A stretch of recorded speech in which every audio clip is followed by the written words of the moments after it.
In this episode, I interview Adriana Marchione. She is an amazing woman, and I couldn't wait to interview her in this podcast, where she discusses her own trauma, her triumphs, and her work and how it can help sensitive and empathic individuals express their creativity, and also how the sensitivity makes your creativity even deeper. Let's listen in. Hi everyone, this is Kavita, certified empowerment coach and hypnotherapist, and you are listening to the Enlightened Heart podcast, where we explore topics that empower HSPs and empaths to go from surviving to thriving in the world. I use my years of coaching, my personal experience, and my training to provide deep insights and implementable strategies to help you thrive.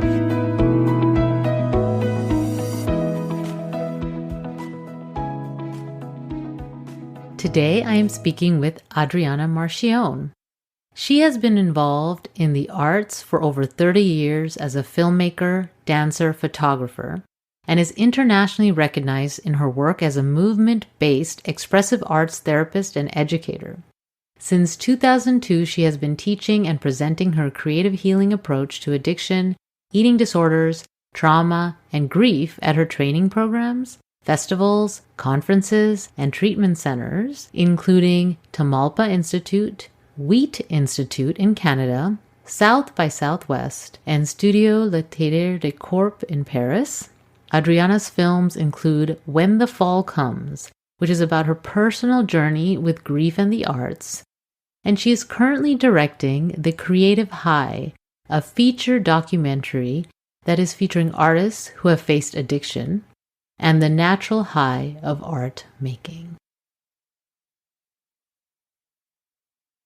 There'll be more links below to find out more about her work. Hi, Kavita. So welcome, Adriana. Yes, I'm so excited to do this with you today. It's wonderful to be here and share this virtual space. Yes.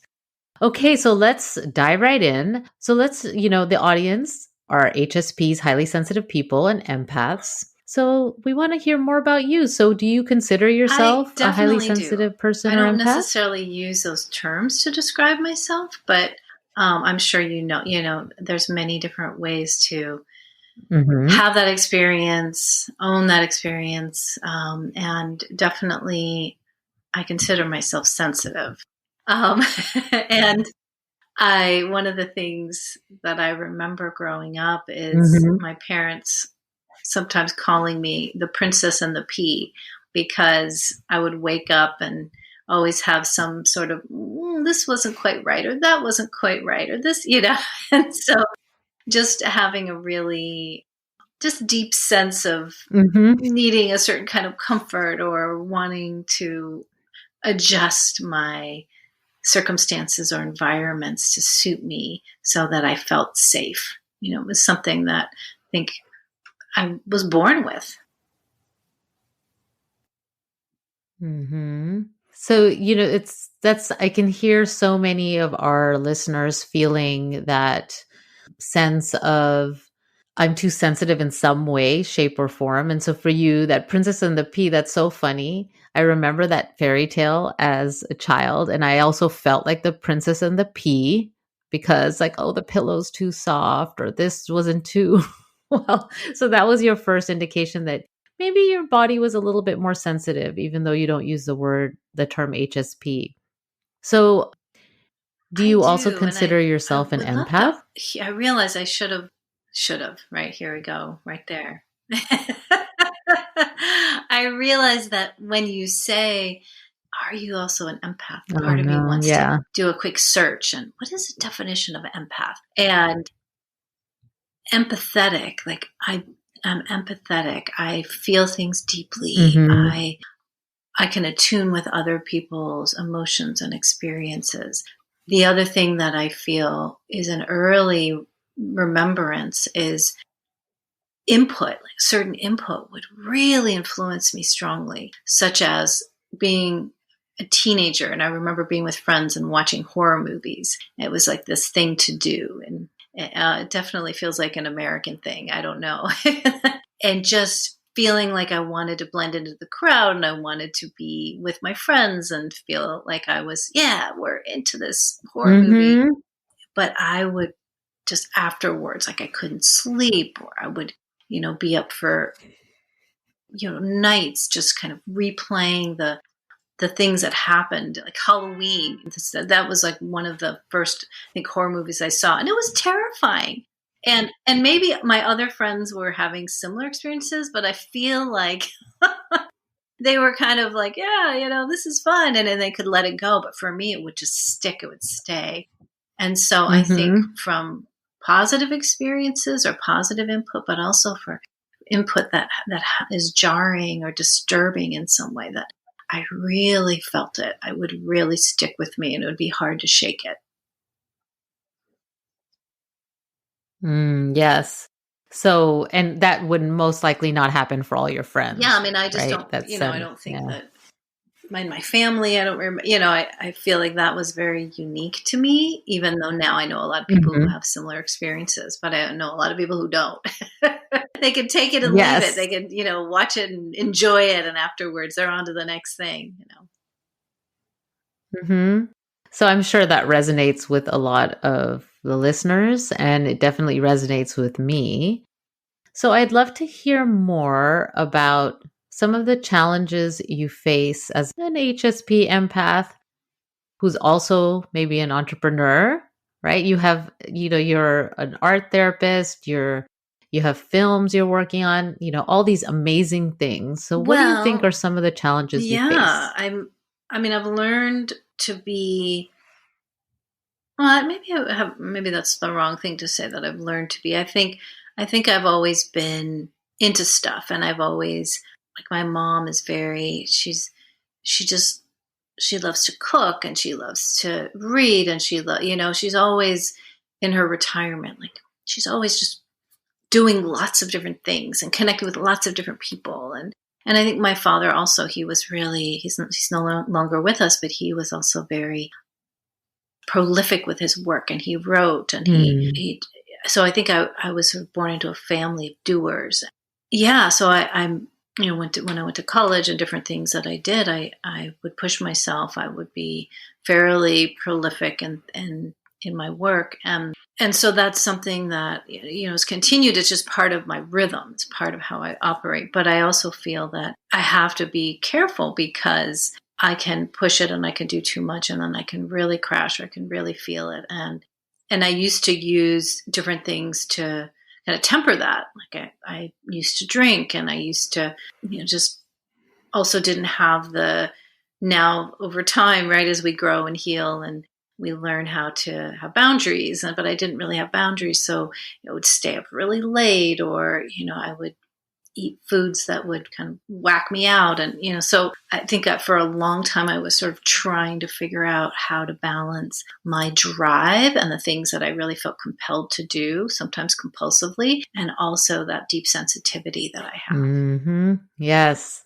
All the things that we do, more like the numbing behavior, right? And then, or just trying to fit in, you talked about trying to fit in as a teenager watching the horror films, and some of the behavior you described, like staying up late, doing too much, drinking, and all those things, that's kind of feel like it helps you fit in, right, to the society. So now you've found a different way, a way that works for you. And so what brought you to what you do now? Yeah. What brought me to what I do now? I mean, it's been a long path and many, many different twists and turns along the way, like most people who get to be in their 50s and 60s.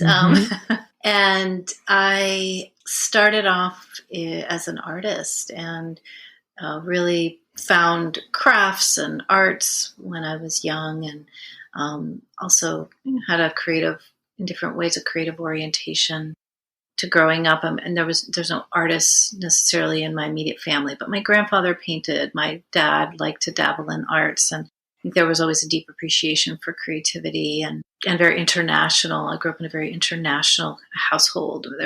We lived different places like Jamaica and Norway, and there's a lot of international travel that my father did, and my parents met in Africa. And so, all sorts of, I feel like I grew up with kind of this rich tapestry of experiencing life. And so when I started doing my own arts practice, which originally was photography, that led me into my bachelor's degree in college, and I had art was my major, and so I just really embraced it. I was having a rough time. My late teens, my early 20s were a really tough time. I think I was just grappling with my identity. I was trying to, separate from my parents, being more independent, and a lot of just internal things going on, dealing with anxiety and depression. And so I started using alcohol as a crutch. So that, kind of happened in my late teens. I kind of traveled through my bachelor's, my college, career, and then into after the fact. And I was trying to kind of make things work, like being an artist and trying to find a way to put my art out there, and then had all these odd jobs, and I did temp work, and just, it was very chaotic, and I just couldn't find my ground, So I was living in first Ohio, which is basically where I grew up and where I went to college. And then I moved to Minneapolis for a very short time, and then came out to San Francisco, California. And when I came to California, I was in my early 20s. And this is where my whole art career was going to take off. And I was like, this is the place, and I'm going to, have all these great things happen. And within a year of arriving here, I really crashed and burned with my alcohol use, and ended up going to therapy, and then ended up in a 12-step program, just really trying to figure out how to live my life alcohol free. And that was a real turning point, because then I started on a healing trajectory. And so my art took a whole new meaning, because it wasn't just about, kind of playing the game in the arts world and just trying to produce art. And also it was like kind of avant-garde. Felt like I was very avant-garde, which is all great, but it wasn't really working for me. So I started really on this path of healing through creativity. And then that brought me to do training in expressive arts therapy and movement therapy, and really learning to listen and express myself in a whole new way. Yes. What an amazing journey of, addiction, finding yourself, depression, anxiety, and finally hitting the point where you were ready to change. And you had the help too, to be able to do that through the 12-step program. And then you came to your work, which is what you do now. Yeah. And so tell me more about that, about how the sensitivity, it sounds like, was a contributing factor to the addiction. And then when you were able to work through the addiction and starting to put more boundaries and honoring yourself more, how does the sensitivity help with what you do? And how can the creativity help those that are sensitive? Yeah, so much. You said so much there that feels really important. So I'm going to try to trail back to, I think, the first thing you were saying about, that here I am in this whole new orientation after I found recovery. And I really think that I know so many people, because I work in the field of addiction and recovery, and I have a lot of community around that too. A lot of people I know who are in long-term recovery or trying to get into recovery, that I got sober really young. I was 24, and I think part of the reason that happened is because of my sensitive nature, and it was maybe highly sensitive, right? As that term, like, I think maybe I was highly sensitive. I think a lot of people who struggle with addiction are very sensitive, but they're able to override it. And I just kept trying to override it, and it wasn't working. It wasn't working anymore. And I had also suffered a trauma, which I was assaulted during the Rodney King riots, which some of your listeners may remember, but it was was one of the first really notable riots that happened around police violence. Mm-hmm. And it just sort of flooded up here to San Francisco, and I just happened to be out and became a target. And so the trauma for me after the fact, I couldn't drink it away. I just was really in this place of just incredible vulnerability, and just really couldn't figure out how to navigate and function very well after that happened. So I think that all those things combined, like feeling that high sensitivity, and it just brought me to this place of like, oh, I don't know if I'm going to survive this if I continue to do what I'm doing. So that, I think, was a real breaking point. And then when I started doing the work and training in the work of arts therapy, it's like I opened up a whole new field of awareness, right? I mean, I also started to realize that I had a body, which, of course, I had a body before, Mm-hmm. but I didn't sense my body really. I was living in my head all the time. I was, kind of this just thinking person. I wasn't really a feeling person. And so recovery helped me become a feeling person, so that my emotions were present and my body was, on board. And that was hard too, though. That also was really hard, because all of a sudden I had to feel so much. I didn't have the numbing agent, right? Mm-hmm. So using art as a place to put my stories and put my energy and put my emotions. And I started also using dance through the training I was doing. So it was a full body experience. I also found release and companionship. And so all those things combined just really helped me start learning these tools that I could use to temper some of the sensitivity, but also allow it to be, Mm-hmm. allow it to exist. And that to me is really part of what I do in my work now, is that I really try to help people honor, like I feel things deeply, and I have a very attuned way of sensing the world, and that all those things are gifts, right? I know you know this, like all those things are gifts, but how do we find the boundaries and the protection and the balance and the ground that we need to allow ourselves to dabble and kind of live in that place of attunement to the world, attunement to ourselves, attunement to our joy and to our pain. Mm-hmm. Yes. Yes. I mean, thank you so much for sharing that story, right? The trauma that you experienced and how that got to a point where you could not numb it anymore with the alcohol, right? It wasn't working. You couldn't drink it away.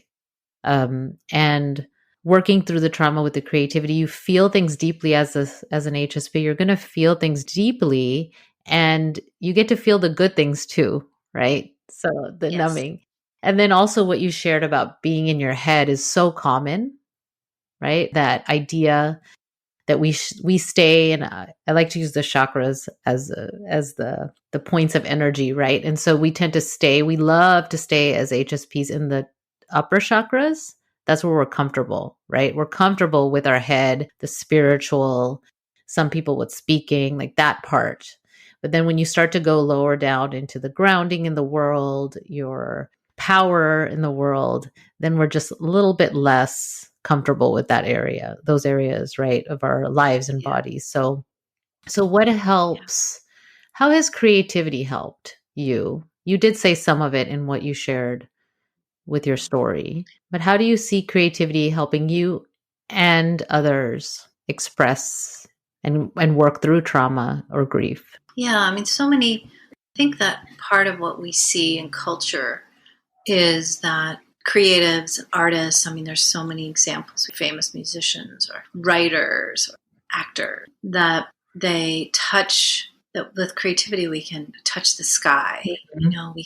We can feel the heights, and we can also drop down into the material, kind of the depth of our emotional material, or the tragic stories. Like those things can be touched through the art process, and I think that is something that can be this triumph, this incredible brightness for people to access that. I mean, that's why we love the arts in many ways, because they help us touch the divine, right? Mm-hmm. They help us touch this the meaning of life, really. It just gets down to the essence through, film can do that, music can do that, right? The list goes on, poetry. And then it can also flip, it can turn on us. I've had that experience myself when, I've been like chasing something through creativity. And sometimes that's a feeling of I want to explode into this art practice. I want to, I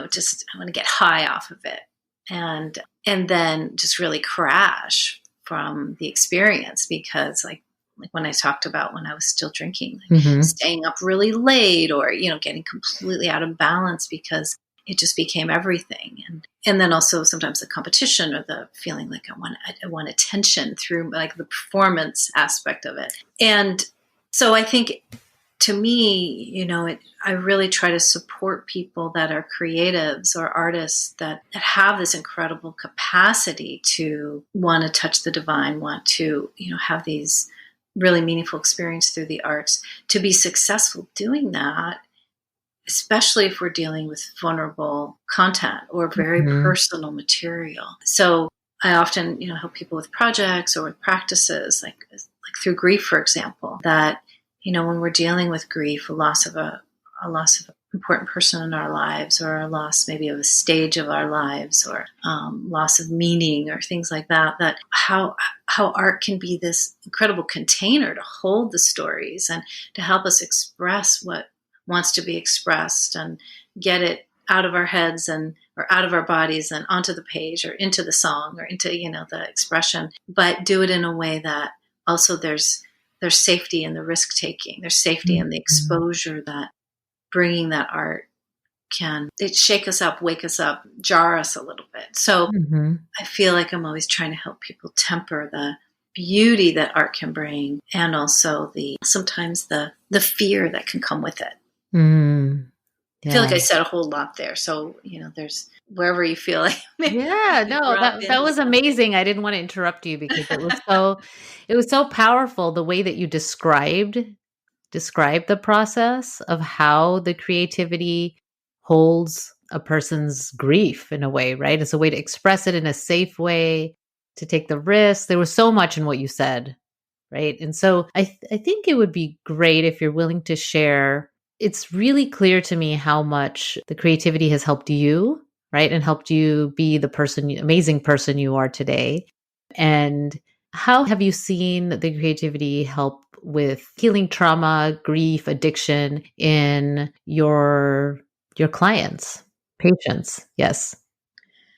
Yeah. And definitely call them clients. Partly because I'm not a clinician, quote unquote. I'm an arts therapist, somatic movement therapist, but I'm not a psychologist. Okay, and great. So, even though I have a master's in psychology, I have a lot of experience. I also, really try to bring a holistic perspective to people and not make them feel diagnosed or labeled, and not to say, I of course, completely honor and respect the field of therapy. Yes. Just a differentiation.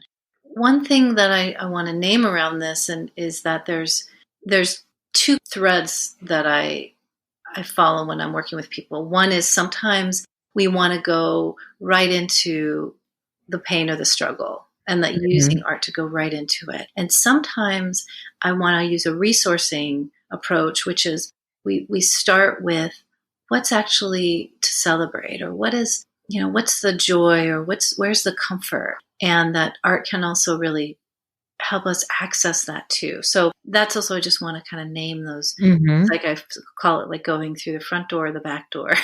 Yeah.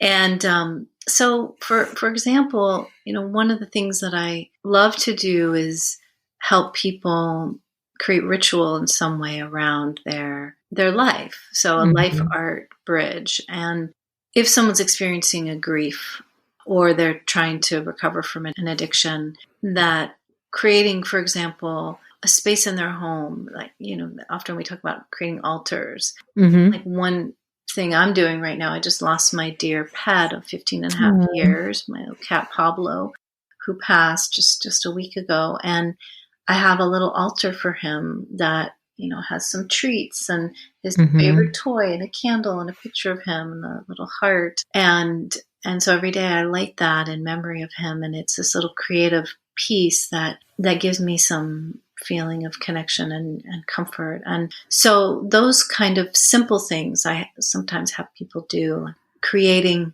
again, a space or making, using photographs or collage or a painting or, whatever is something simple that they can do to honor something in their lives. It could also be, there's this wonderful thing about this grief counselor when I was going through some of my grief, which has been a part of my own journey as well, a lot of different grief losses I've had, that lighting a candle is a creative act. And to me, like that in itself it's adding something to that, right? So that there's something else so lighting a candle for the grief or for the loneliness or for the powerlessness over the addiction or, whatever it might be that we in some ways creating that act is important, and so also performance. I've had people create performance rituals around things that they've gone through, like losing a spouse, or also, sort of doing a dance for their life versus their struggle or the feeling that they're losing their life due to their addiction. So there's different things that help people structure creativity and put it into a score. And that's a term that we use in the work that I do, that we really structure it so they have some resources and then activities they can do to actually enact that. And that's a really beautiful way to use the arts through struggle, is really moving into some kind of ritual. So amazing.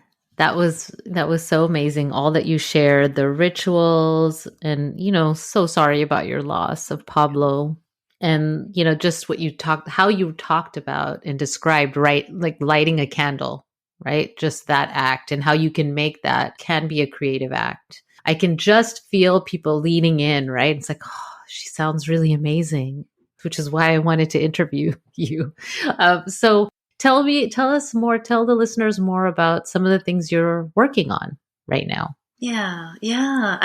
One of the things that I have started doing over the last many years is getting really full into my own arts practice, because for a long time I was really just midwifing others' creativity and just really just actively in my work teaching and one-on-one practice, and I still do that as well. But I've carved out some more time to create performance and of my own. I created a very significant performance. It was significant to me around a loss of actually my husband, who passed away from lung cancer. And so I did that, and then we created a short film about that, which you mentioned earlier, When the Fall Comes. And then the last 5 years, I've been working on a documentary about creativity and addiction, and specifically 9 different stories of people moving through their journey with addiction into recovery in different forms, a variety of diverse perspectives. So I've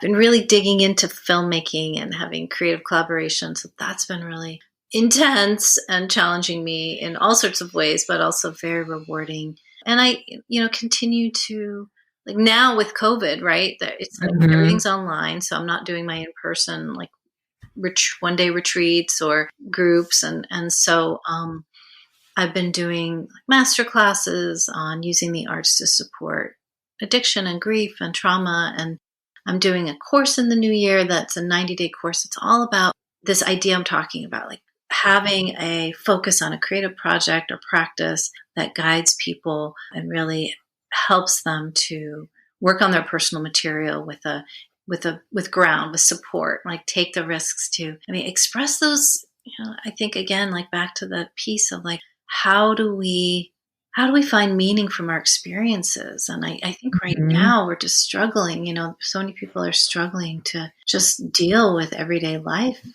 with the pandemic, and let alone all the, all the loss people have had, and substance abuse is really, and mental health issues are so present. And I think that having a creative approach gives us this perspective. It gives us a distance from the immediate sense of pain, gives us a distance from it. And then we get to organize a little bit better. We get to organize a little better. And so I think that I just continue to try to offer people practices and bring them to myself as well to find those art cures.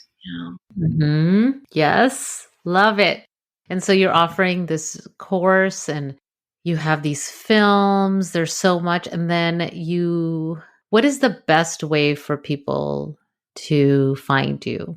The best way, definitely social media is good. You can find me on Facebook, and you can find me also on Instagram. Those are really the two platforms that I use. And then through my website, adrianamarchione.com. And I just send me an email. It's really easy just to message me or send me an email, and we can connect. I love having chats with people and exploring what they're going through, or hearing from people who are curious about how to be more creative in their lives, or feel like they have something they're doing that they're excited about. And so just always really open to finding ways to connect with people out there, and the many incredible things folks are doing. And, and I think everyone's creative too. So I always feel like people don't have to feel like, well, I'm not really creative, but I want to learn more ways to be supported, like new, unique and different ways to be supportive. I feel like art is really for everybody. Yes, definitely. Yeah, I've heard that. Well, I'm not creative. I'm not artistic, but everybody has that capacity. And so you have a free gift as well, correct? I do. For the listeners. Yeah. Yes. I just finally put that together, partly because of our mutual, you and I are on this women's network, right? And it was prompted by Jessica Hadari, who's like, you got to get a free gift. So I do. I have a free gift now, and it's 6 ways that creativity can support grief, addiction, and trauma. And it's includes some specific key points around that, but also a whole bunch of other, there's also a bunch of other links for resources, articles, and my film, and a inspiration series that I did. So if people want to kind of get some goodies, that's a good way to do it. So I'm going to provide the link for the listeners for your website, your films, the free gift, and the art cures course that you mentioned. So that'll all be in the show notes. Thank you so much for sharing all that you've shared today. And before we end, I am going to ask you even for more. So what resource or resources would you like to share besides your own with the listeners? I have 2. And one is, I think a lot of people have seen this, but if they haven't, to watch on Netflix, My Octopus Teacher. It's called My Octopus Teacher. It's about a South African filmmaker, journalistic filmmaker, who spent a year in the waters near the ocean near his home, and ended up meeting this incredible octopus. And the filming is just gorgeous. The story is so beautiful. And gosh, talk about sensitivity. It just, to me, it's all like, it shows this deep sensitivity of ocean creatures and his sensitivity to filming and really capturing this underwater world. It's really, just unprecedented footage, I think. So I definitely recommend that on Netflix, My Octopus Teacher. And then there's a book that I have called Free Play. That I purchased a long time ago, and by Stephen Nachmanovich, and it's The Power of Improvisation in Life in the Arts. And it's just this gem of a book that people might not know about as much, because it's when was it created? I'm just looking here. When did he publish this book? Looks like back in, why is it saying 1770? That's definitely not true. 1990. So it was published in 1990. And it has all these different chapters about flow and childhood and practice, and just how we can really learn more about the arts practice in terms of our life and our own, really deep process. So that's a great resource I think people will enjoy. Wow, that sounds great. So I'll also have those names/links in the show notes for the listeners. So thank you so much for doing this. You're so welcome. It's such a joy always to connect with you, Kavita. Thank you for joining us for the Enlightened Heart podcast, where we focus on issues that are relevant to support highly sensitive people and empaths to thrive in this world instead of just surviving. I created this podcast to support people like you and me. So if you are called, please take a moment to write a review because you are truly appreciated as a listener, and I would love to be able to share this knowledge with others. Your review is like an invitation for others to join you. Until next time, take good care.